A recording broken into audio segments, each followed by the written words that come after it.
अस्सलामुअलैकुम प्यारे दोस्तों, पेश खिदमत है किस्सा अक्लमंद वजीर। बहुत दिनों का जिक्र है, किसी मुल्क में एक बादशाह बड़ा जालिम और दिल का सख्त था। वो जरा जरा सी बात पर लोगों को बड़ी सख्त सजाएं दिया करता और अक्सर बेगुनाहों को जान से मरवा डालता। उस बादशाह की हुकूमत दूर दूर तक फैली हुई थी। बड़े बड़े शहरों पर उसके हाकिम मुकर्रर थे जो बादशाह की मर्जी के मुताबिक सारा इंतजाम करते थे। लाखों आदमी उसकी रैयत थे, मगर किसी में इतनी हिम्मत ना थी कि बादशाह के हुक्म को टाल सके। सब पर उसका खौफ छाया हुआ था।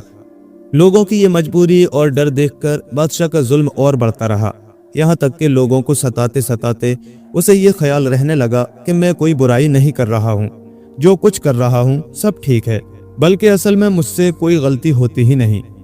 अगर हुकूमत सारी की सारी अकेले उसी बादशाह पर रहती तो उसके जुल्म और ज्यादतियों की वजह से बहुत जल्द बादशाहत का सारा कारखाना उलट पुलट हो जाता। लोगों में लूट मार और बेचैनी बेहद बढ़ जाती, इसलिए कि हुकूमत इंसाफ के बगैर कहीं बाकी नहीं रहती, और जहां इंसाफ की जगह बेइंसाफी और बदअमीनी को मिली, लोग बगावत करने लगते हैं। लोगों की किस्मत अच्छी थी जो ऐसे जालिम बादशाह का वजीर बड़ा इंसाफ पसंद और रहमदिल था। वो बड़ा अक्लमंद और समझदार था, हमेशा रियाया को आराम पहुंचाने और उन्हें दुश्मनों से बचाने की फिक्र में लगा रहता था। बादशाह से जो जुल्म की बातें होती, ये अपनी होशियारी और रहमदिली से उन्हें ठीक कर लेता और लोग उसकी वजह से नुकसान से महफूज रहते। उस नेक वजीर का नाम था आकिल।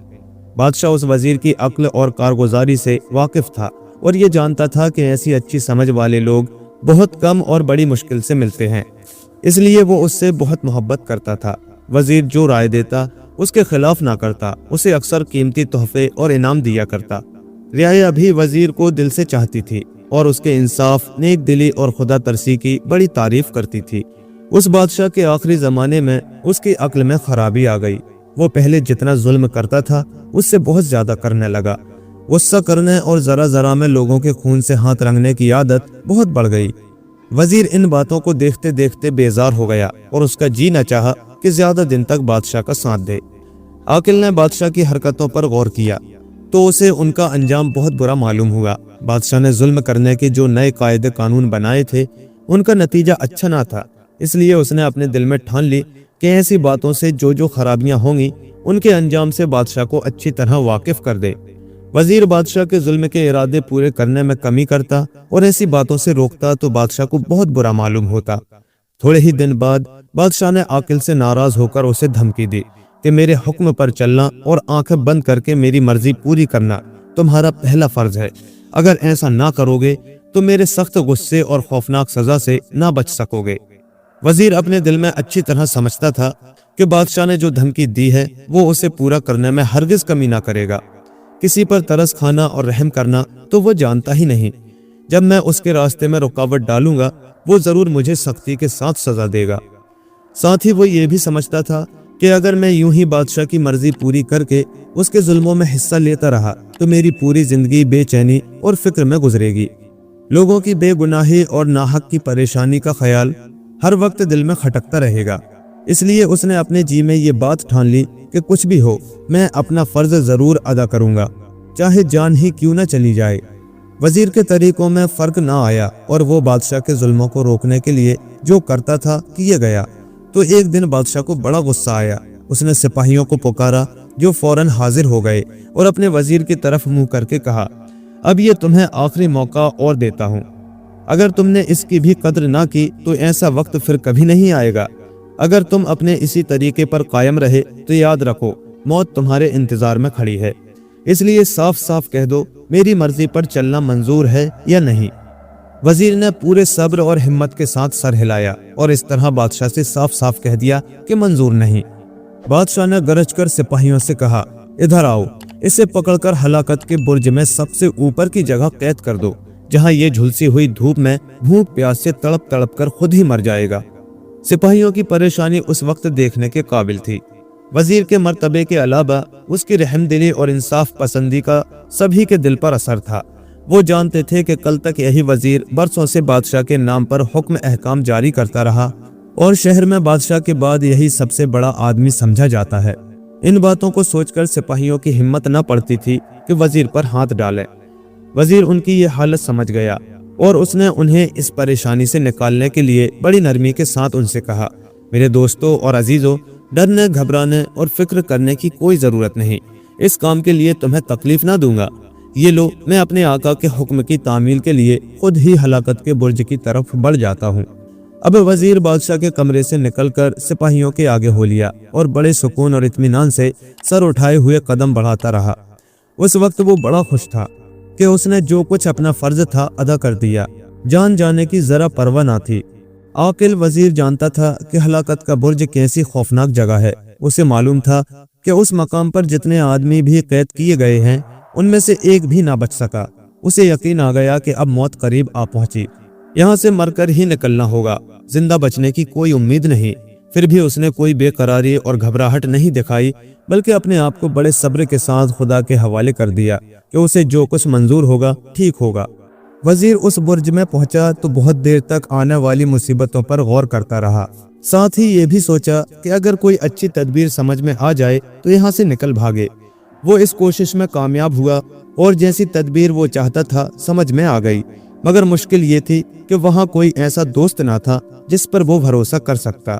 صرف اس کی بیوی ہی ایسی تھی جو اس کام میں مدد دے سکتی تھی۔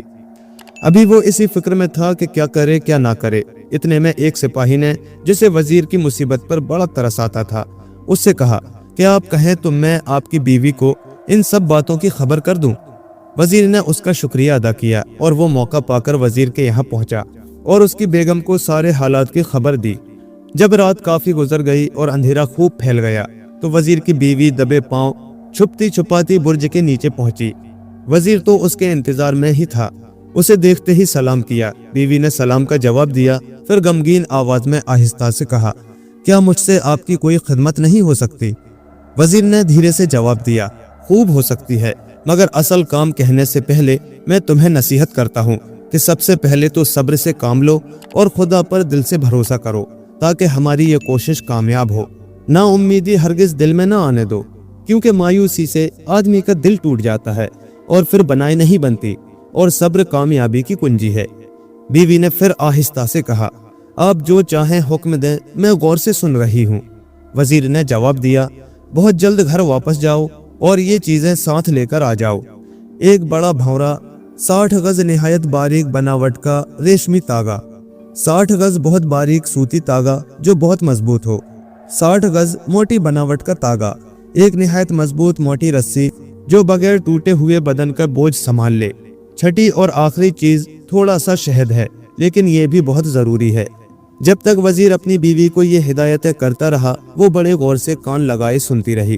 جب وہ چپ ہوا تو بیوی نے وزیر کی کہی ہوئی ایک ایک بات دہرا کر اسے سنائی تاکہ اچھی طرح یقین ہو جائے کہ اس نے سب باتیں ٹھیک طریقے سے سن لی ہیں۔ اس وقت وہ یہ پوچھ بیٹھی کہ بھونرا کس لیے مانگا ہے اور شہد سے کیا فائدہ ہوگا؟ اس پر وزیر نے جواب دیا، میری عزیز بیگم، بے فائدہ باتوں میں 1 منٹ بھی ضائع نہ کرو، وقت میں بالکل گنجائش نہیں ہے۔ فوراً گھر جاؤ اور میری مانگی ہوئی ہر ایک چیز پورے احتیاط کے ساتھ لے کر آؤ۔ ان چیزوں کا فائدہ تمہیں بعد میں معلوم ہو جائے گا۔ میرے لیے تو یہی تکلیف کچھ کم نہیں کہ ابھی ایک دن دھوپ میں بھوکا پیاسا رہنا پڑے گا اور خدا جانے کیا کیا ہوگا۔ وزیر کی بیوی نے وقت بالکل ضائع نہ کیا اور اسی وقت جلدی جلدی اپنے گھر روانہ ہو گئی۔ وزیر غریب اسی جگہ برج میں کھڑا بیوی کی واپسی کا انتظار کرتا رہا۔ اسے طرح طرح کے شبے ستا رہے تھے اور اپنے دل میں ڈر رہا تھا کہ اگر اس کام میں ذرا بھی چوک ہو گئی تو بنی بنائی بات بگڑ جائے گی اور دونوں میں سے ایک کی یا دونوں کی جان چلی جائے گی۔ وزیر کی بیوی سورج نکلنے سے بہت پہلے برج کے نیچے پھر آ پہنچی۔ وزیر نے جیسے ہی اس کی محبت بھری آواز سنی فوراً اسے جواب دیا۔ وقت بہت کم رہ گیا تھا، اس لیے وہ بیوی سے اپنی پوری تدبیر ایک ساتھ بیان نہ کر سکا، ایک ایک بات کہتا رہا۔ پہلے اس نے کہا، بھونرے کو نہایت باریک بناوٹ والے تاگے سے باندھ دو، پھر اس کی ناک پر شہد چپڑ دو۔ جب بیوی یہ کام کر چکی تو وزیر نے کہا، بھونرے کو برج کی دیوار پر رکھ دو اور اس کا سر اوپر کی طرف کر دو۔ بھونرا یہ نہ جانے گا کہ شہد اس کی ناک پر چپڑا گیا ہے، اس کی بو سونگتا رہے گا اور یہ سمجھے گا کہ دیوار کے اوپر شہد کی مکھی کا چھتا ہوگا۔ وہ وہاں تک پہنچنے کے لالچ میں برابر اوپر کی طرف چڑھتا رہے گا یہاں تک کہ برج کی چوٹی پر آ جائے گا۔ بیوی نے ایسا ہی کیا۔ جب بھونرا برج کی دیوار پر چڑھتا ہوا اوپر چلا तो बीवी ने उसकी खबर वजीर को दी। अब वजीर ने कहा, भंवरा जिस तागे से बंधा हुआ है उसे ढील देती जाओ ताकि वो आसानी से ऊपर आ सके, और हाँ खबरदार, तागे का दूसरा सिरा हाथ से ना छोड़ देना, वरना सारा खेल बिगड़ जाएगा और यहाँ से छूटने की उम्मीद जाती रहेगी। भंवरा धीरे धीरे चढ़ता हुआ बुर्ज की चोटी पर जा पहुंचा ठीक उसी वक्त, और सुबह की रोशनी फैलती हुई मालूम हुई। इस कामयाबी से वजीर खुशी से फूला न समाया, मगर उसने किसी बेकार बात में वक्त जाया न किया और फौरन भंवरे को अपने हाथ से पकड़ लिया। फिर बीवी से कहा, हाँ शाबाश, अब जल्दी से सूती तागे का सिरा रेशमी तागे से बांध दो। जब वो बांध चुकी तो वजीर ने रेशमी तागा आहिस्ता आहिस्ता खींचा, यहाँ तक कि सूती तागे का सिरा हाथ में आ गया। अब वजीर ने कहा, अब मोटे तागे का सिरा सूती तागे से बांध दो। उसने ऐसा ही किया। वजीर ने उसे भी खींचकर मोटे तागे का सिरा अपने हाथ में ले लिया। अब वजीर की बीवी शौहर का मतलब समझ गई, इसलिए उसने वजीर के कहे बगैर मोटी डोरी के सिरे से रस्सी बांध दी। वजीर ने उसे जल्दी से ऊपर खींच लिया। जब इस तरीके से मजबूत रस्सी उसके हाथ में आ गई और कैद की मुसीबत से छूटने का जरिया काबू में आया तो उसका चेहरा खुशी से चमक उठा, मगर अब भी उसने अपना काम बराबर जारी रखा। रस्सी को बुर्ज की चोटी से बांधकर पूरी ताकत से हिलाया ताकि उसकी मजबूती का इत्मीनान हो जाए। उसके बाद रस्सी पकड़कर वहीं लटक गया। जब रस्सी की मजबूती और बनावट का दोबारा यकीन हो गया तो उसने रस्सी को पकड़कर उसके सहारे नीचे उतरना शुरू कर दिया, यहाँ तक कि रस्सी पकड़े पकड़े वो जमीन पर आ पहुंचा। अब वो फिर पहले की तरह आजाद था। बीवी उसे आते देखकर खुशी से बेचैन हो गई। फिर ये दोनों खूब गले मिले। उसके बाद दोनों मियाँ बीवी बड़ी तेजी से एक पहाड़ के करीब एक गार की तरफ चल खड़े हुए ताकि दिन वहां गुजारें, और जब रात आए तो फिर भागते भागते किसी दूसरे शहर में जा बसें और वहीं रहने लगें। उधर जालिम बादशाह पर जो कुछ गुजरी वो एक ऐसा वाकया है जिस पर मुश्किल ही से यकीन आ सकता है। वजीर को सजा देने के बाद उसे गमों और सदमों ने चारों तरफ से घेर लिया। वो बहुत पछताया कि मैंने नाहक इतनी जल्दी की। अब दुश्मन जो हर तरफ से घेरे हुए हैं उन्हें किस तरह से दफा किया जाएगा, और अपने होशियार और कारगुजार वजीर को खो देने के बाद मुल्क के इतने बहुत से काम कैसे होंगे। वो इन बातों को जितना सोचता था उतनी ही परेशानी बढ़ जाती। इसी फिक्र में उसे रात भर नींद न आई। सुबह होते होते आंख लगी तो उसने ख्वाब देखा कि एक छोटा सा भंवरा एक दीवार पर चढ़ रहा है और वो रेशम और सूत के लंबे लंबे तागों और रस्सियों में लिपटा हुआ है। फिर उसने देखा कि भंवरा चढ़ते चढ़ते दीवार के ऊपर जा पहुंचा और उसने उन तागों और रस्सियों को खोलना और फैलाना शुरू कर दिया। उनके खोलने से एक खत बन गया। उसे पढ़ा तो ये लिखा था, इंसाफ बादशाही की बुनियाद है।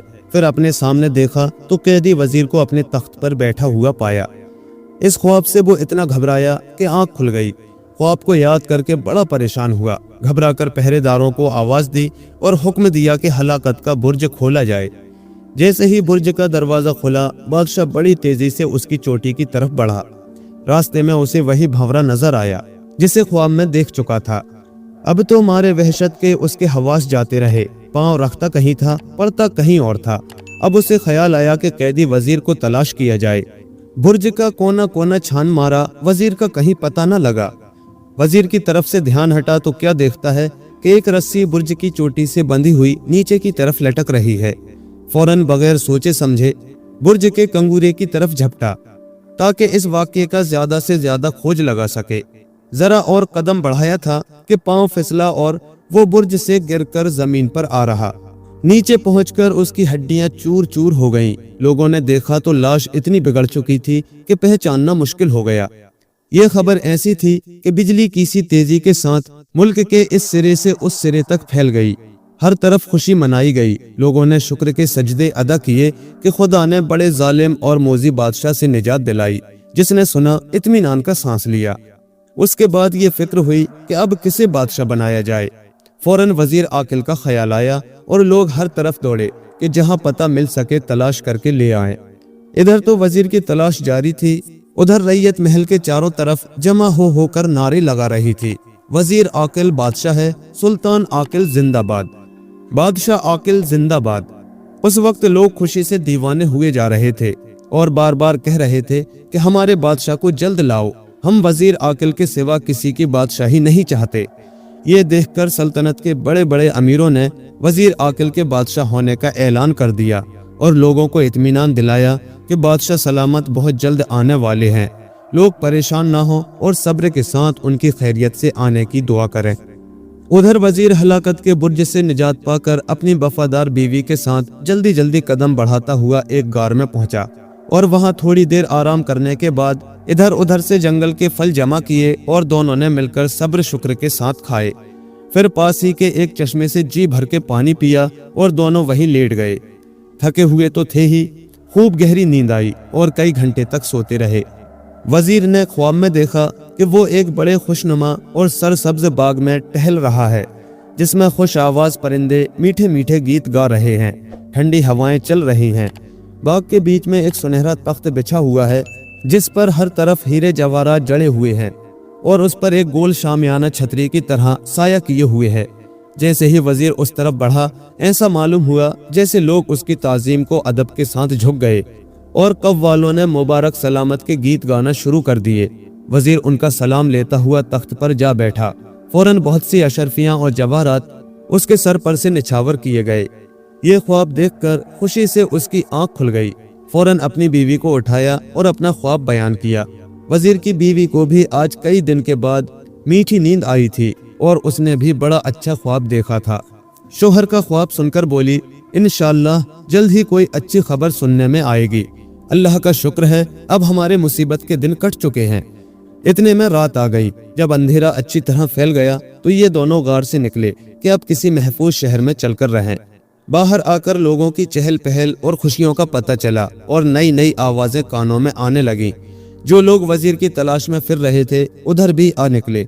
वजीर की बीवी ने उनमें से एक से पूछा, ये कैसा शोर मचा हुआ है, लोग किस बात की खुशी मना रहे हैं? उसने सारा वाकया बयान किया। बीवी ने फौरन मियाँ को खबर की और अब ये दोनों किसी और शहर की तरफ जाने के बजाय खुद अपने ही शहर की तरफ लौट पड़े। जैसे ही लोगों ने वजीर आकिल को बादशाही महल की तरफ आते देखा, फौरन खुशी के नारे बुलंद किए और सुल्तान जिंदाबाद, बादशाह जिंदाबाद के शोर से आसमान सर पर उठा लिया। उनके इस तरह मिल जाने पर रियाया ने जी खोलकर जश्न मनाया। तमाम शहर में चिरागा किया और कई दिन तक दावतें होती रहीं। फकीरों और मिस्कीनों को खाने खिलाए गए और कपड़े और रुपया तकसीम किया गया। उसके बाद पूरे मुल्क में ऐलान हो गया कि अब से इस मुल्क के बादशाह सुल्तान आकिल हैं। सारी रियाया पर उन्हीं का हुक्म चलेगा। वजीर आकिल की इस कामयाबी ने सबको यकीन दिला दिया कि हमेशा सच्चाई और इंसाफ की जीत होती है और जो हाकिम रियाया के साथ जुल्म करते हैं अपने हक में कांटे बोते हैं। प्यारे दोस्तों, कहानी कैसी लगी हमें कमेंट करके ज़रूर बताएं और ऐसे ही मज़ीद दिलचस्प किस्से कहानियों के लिए हमारे चैनल को सब्सक्राइब करें और साथ ही बेल आइकन के बटन को भी प्रेस कर दें ताकि हमारे आने वाले नए वीडियोस के नोटिफिकेशन आपको वक्त पर मिल सकें। शुक्रिया।